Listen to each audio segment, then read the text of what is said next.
What if I were to tell you that you can take a time out? Really, you can take a time out anytime you want. And even better, that taking some time to chill, whatever you need, is not only allowed, it's recommended to ensure that you are thriving and living in your peak performance state. Now more than ever, taking a moment, a day, a week, or even a whole season, whatever your chill phase looks like for you, is the number one action you can take to get recentered, get going, and get back to you. Yep, that's right, Podsters. The pregame is just as important as getting your game face on. So buckle up, take a minute, and if you're not already heading into a chill phase, learn how with this episode. Hello, Podsters. We're back. And boy, are we back. We are back. We are front. We are sideways. I used to love to say super pumped, but remember Uber, the founder of Uber, Travis something.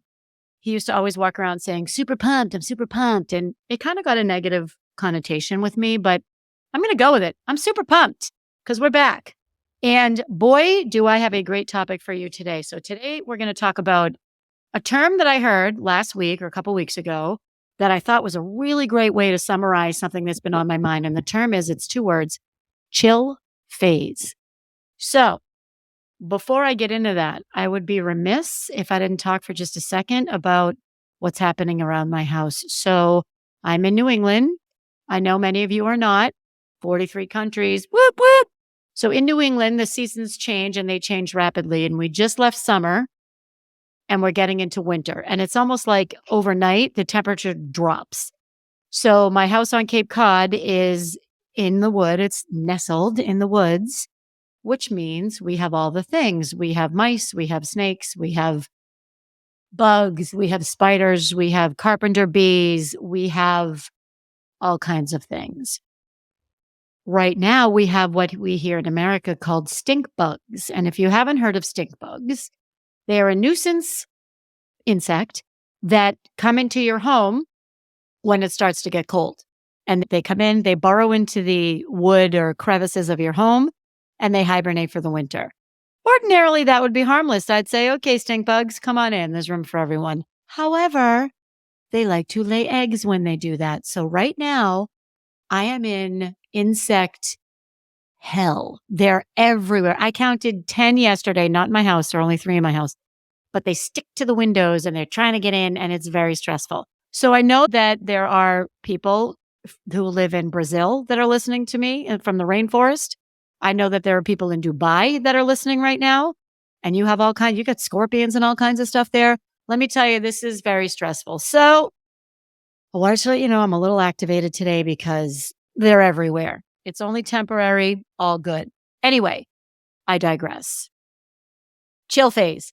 So I heard this expression on a podcast I was listening to. So I was listening to a podcast between 2 of my favorite people, Brenda Johnston and Tiffany Carter, both of whom have been on Unmute Yourself, the podcast, and both of whom will be back.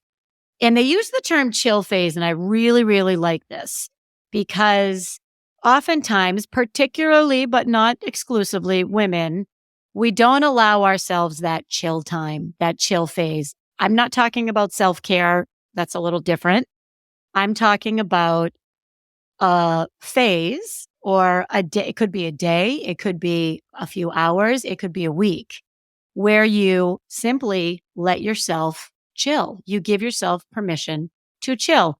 I'm not saying that you roll up the carpet and go to bed every night at 4:00 and don't do anything.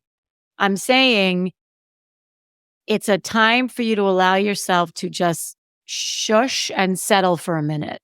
And the reason why I like the term phase is because for me, words matter, as we all know. For me, phase means it's temporary. And I often find that some of the best decisions I've made, or sometimes the easiest way for me to get through a difficult situation, is to remember that everything is temporary. The good times are temporary. If you're on a high and you're killing it, that's great. Enjoy the crap out of it because it's temporary. And if you're in a bad phase, it's okay. Lean into it. Do what you need to do. It's temporary. So that's what I love about chill phase. It means I'm only chilling for a phase. It doesn't mean I'm going to be a sloth the rest of my life. It means that this is a phase during which time I'm chilling. So And for me, that means there's something else coming. There's something coming next. So a chill phase, and I'm going to link the episodes I'm going to add a link to those episodes in the show notes. Chill phase logically means something's coming next. So I'm breaking this down 3 ways. I want to talk about first why we don't necessarily allow ourselves this chill phase, what happens when we don't, and what happens when we do. So let's talk about why we don't.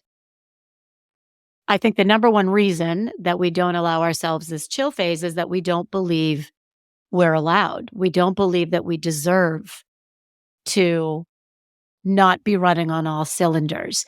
If you are listening to this podcast, you gravitated towards this podcast because of what we talk about, because of the message, because of unmute yourself, speak up, stand out. That means step up.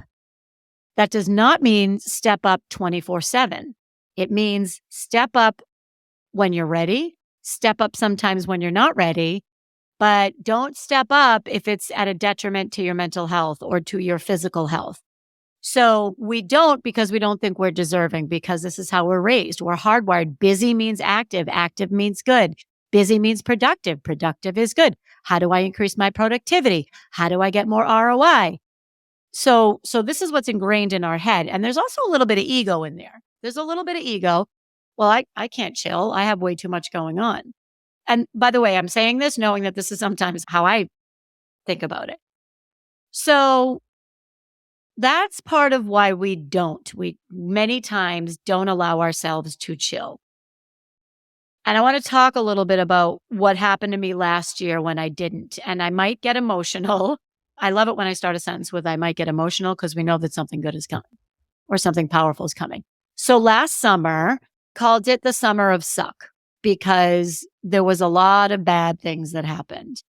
Nothing catastrophic. So I don't want to be overly dramatic, but I also don't want to minimize what was going on. It probably started with I had a bad bout of poison ivy, which sounds a little simple, like, okay, you had poison ivy, big deal.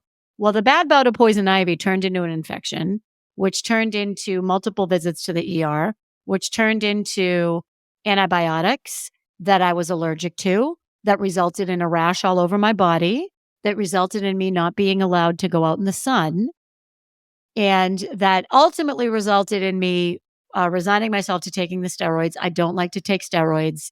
They turned me into a monster, and I ended up taking them. I'll come back to that in a minute. So during that phase, when all of this was happening, do you think I said, hey, Nance, you know what? You got poison ivy. Why don't you just chill a little bit and not do all the things? A, it's painful. B, you can't go out in the sun, and it's the middle of the summer on Cape Cod. I did not. I kept going. Not only did I keep going, I had family here for several days. I hosted a party for 65 people in my backyard with full-on mariachi band, okay? So I'm wearing, legit, there was a mariachi band. I have pictures. I was wearing long sleeves because I couldn't go out in the sun. I was on steroids, so I was miserable. I was hot. I had the sweats. It was terrible. And I kept going, and I did not allow myself to chill. The end result of that, again, it's not super dramatic. You may remember last year, I struggled to find a word. And there were a lot of words that came into my mind that I didn't share with anybody. One was rest. My word for 2023 was going to be rest. My word for 2023 was going to be no. I'm an empowerment speaker. I'm a motivational speaker. I'm a coach. Can you imagine if I went public and said to everybody, my word this year is going to be no? Which, by the way, probably would have served a lot of people very well, because maybe it's the year you say no. Maybe it's the year you get better at setting boundaries.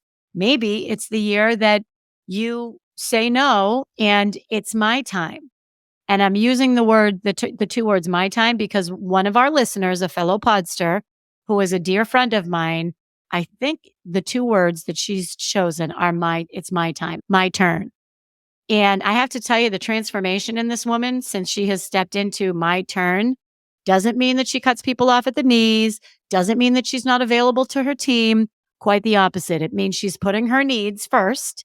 She's leaving at a decent time. She's making sure she goes to the gym. She's saying no to things that don't serve her higher purpose or her higher self, and she's crushing it. I digress. So What happens when you don't allow yourself that chill phase is you run the risk of imploding, and you run the risk of having that chill phase be very detrimental to your mental health, your physical health, how you're showing up, your business. You can tell when somebody's phoning it in, and people get a pass for that to some extent. Absolutely. Like, you can't be 100% 24/7. You can't. And also, if you're phoning it in consistently and you run your own business, you will lose clients. If you're phoning it in consistently and you work for someone else, it will impact your work. So taking that phase, again, maybe it's an hour, maybe it's a couple of days, maybe it's 20 minutes, to chill, it's actually, it will help you be more productive. And we talked about that on a prior episode. We talked about resilience, and the key to resilience is not grit and it is not grind. It is rest and recovery. So we talked about why we don't. We talked a little bit about what happens when you don't. I want to talk about, actually, before I do that, we talked about why we don't. We talked about why I didn't. We're going to talk about a conversation I just had with a one-on-one client. This is this is the disconnect between what we think we deserve versus what we think we don't deserve. So this particular person had a multi-million-dollar business that had to be closed through no fault of their own. Something happened and it had to close. He then went on and his marriage fell apart. As his marriage was falling apart, he went to grad school. So he went from closing down a multi-million-dollar business that was part of his identity, understandably, to marriage dissolving, to throwing himself into this higher level education. And I said to him, this was just recently, I said, well, he said, I don't know, maybe I'll just go ski for a month in wherever, Utah, whatever.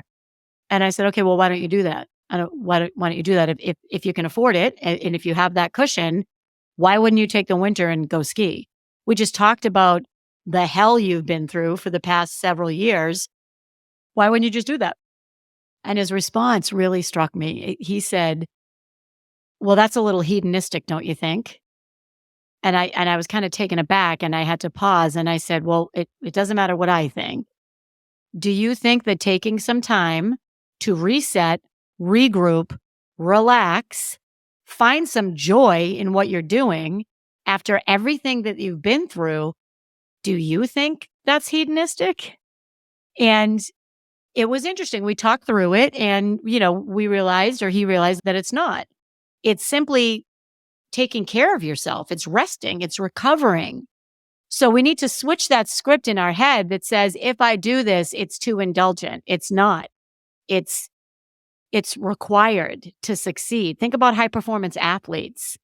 I would talk about Tom Brady, but sorry guys, he's out. He's out for me.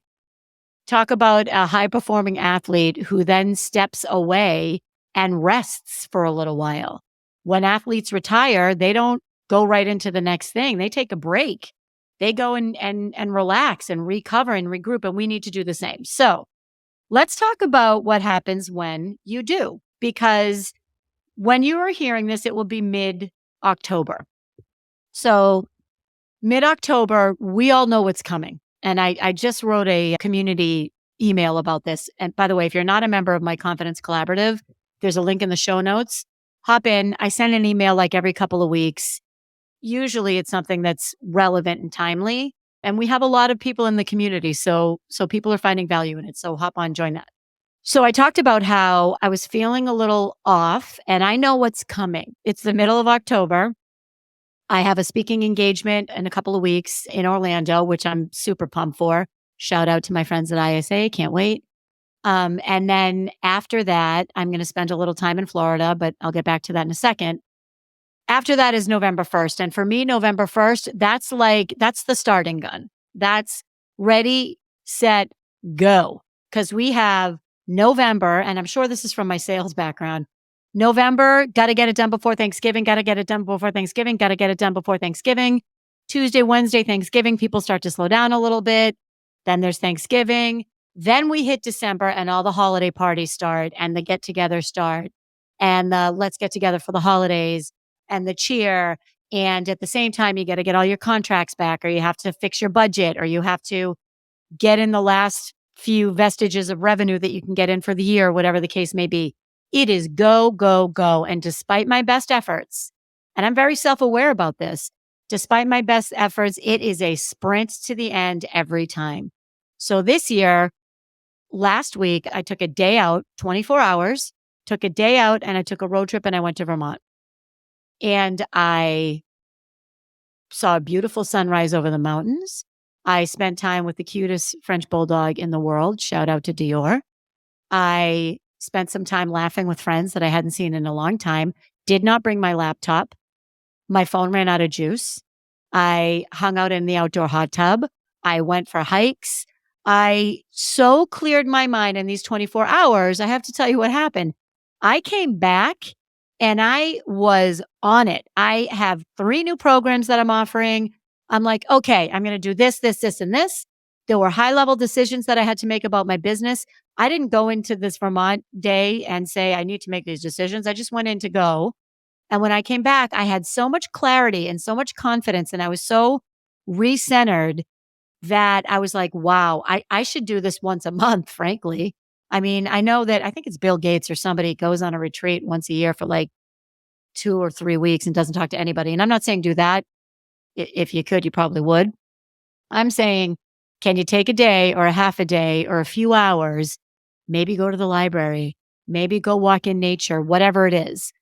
I would prefer for this chill phase, if I were coaching you one-on-one, that you allow yourself when you feel your body telling you it's time to chill, to lean into whatever that is. And you don't necessarily have to schedule it. Maybe you just honor that that's what's happening. So the reason why I talk about listening to your body is because there's a phrase I heard on this podcast, and Brenda Johnston, who is coming back to this podcast, this is what she says, and I love it. Energy doesn't lie. And the energy and what your body is telling you doesn't lie. So if it's telling you to chill, it is time to chill. So back to my point, it's mid-October. We are going to hit the Thanksgiving hustle soon. So what can you do now so that you're locked and loaded and ready to go? Because let's just talk about me. Okay. I know that when November hits, I'm probably not going to be able to chill. There is a weekend that I have built in there with a dear friend where we go to Western Mass, to a place that doesn't allow cell phones actually. And we go inward and we take care of ourselves and we reconnect with our health and our wellness. And there's a reason why we do this right before Thanksgiving, because we both know what's coming. The holidays are coming and it's going to be a lot of revelry and cheer and great times. And I want to be at my peak self so that I can enjoy it.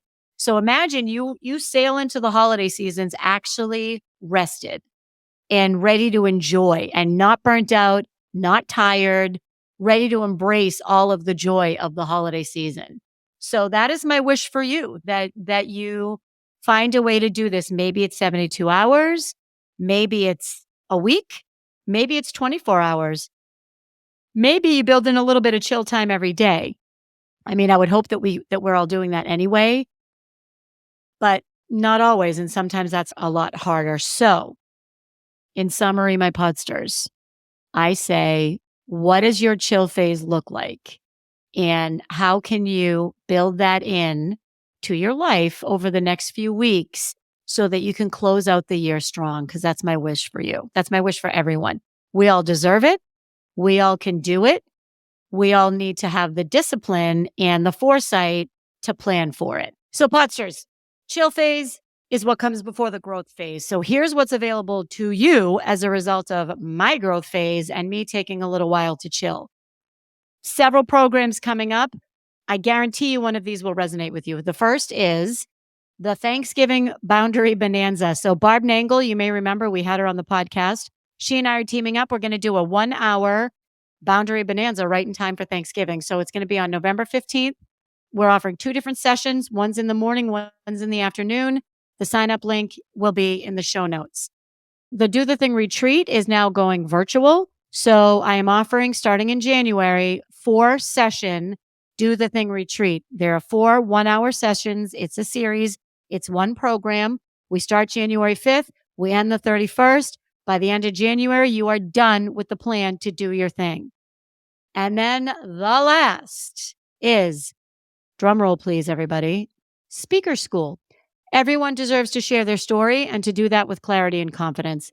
That's why I've made it simple. It's as easy as 3-2-1, 3 sessions, 2 weeks, 1 epic outcome, which is you on stage. Sign up is in the show notes. The registration is not open for that yet, but get on the wait list and you'll be the first to know when registration opens. We're going to start that on January 9th. So imagine rolling into the holiday season without making any New Year's resolutions because you're already doing the thing. I mean, come on, actually get to enjoy all of those holiday celebrations without the stress of the new year and the new you. No new year, new. You've already done it. You've already set the wheels in motion. So sign up, take a look. Let me know what you think. Shoot me a DM if there's any topics for anything you want to hear in future episodes. I check all my DMs myself. Instagram. I'm on the TikTok now. Both of those handles are Nancy_Medoff. And I look forward to seeing you next week. Peace out.